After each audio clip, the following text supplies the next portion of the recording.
the Pokémon conspiracy. Most people remember Pokémon as something gentle, colourful, harmless, a childhood world filled with friendly creatures, simple adventures, and familiar music that felt safe. But tonight, we are not here to remember Pokémon as it was presented to us. Tonight, we are here to look at what may have been hidden beneath the surface. In the earliest Pokémon games, there is one place that feels different: Lavender Town. The colors soften into pale purples, the buildings feel still, and above all, there is the music, a melody that never quite settles, high notes that linger too long, rhythms that feel uneasy, as if they are searching for something that never responds. Some players reported headaches, others felt anxiety, restlessness, or an unexplained sadness. Officially, this meant nothing, but conspiracy theorists believe Lavender Town served another purpose. They believe fear was introduced not to scare players away, but to bind memory more deeply, because memories formed in unease are the hardest to forget. Then there are the Pokemon themselves, not animals, not monsters, but something in between. Cubone wears the skull of its dead mother. Hypno lures children away. Drifloon disguises itself as a balloon to pull the young into the sky. Kadabra is said to have once been human. These descriptions are not hidden. They are written plainly, as if no one expected us to stop and think. Some believe Pokemon are not creatures of fantasy, but reflections of experimentation.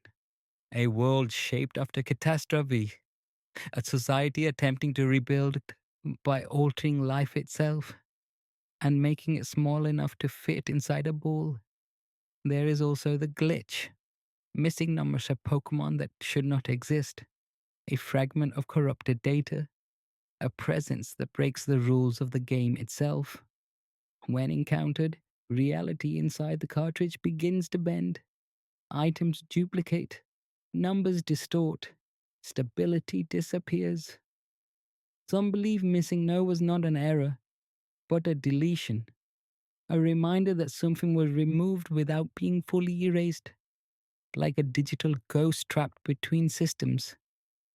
Then there are the unknown, symbols rather than creatures, letters instead of faces. When gathered together, they can influence reality itself.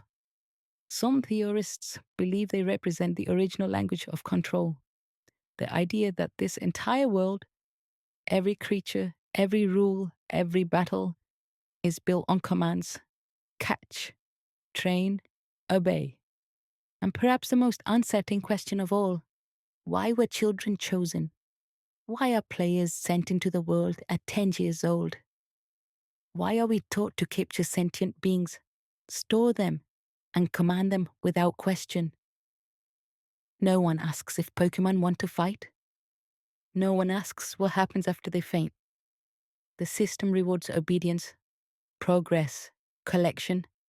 Some believe Pokemon was never about monsters at all, but about conditioning, teaching systems, attachment, hierarchy, control, all disguised as play.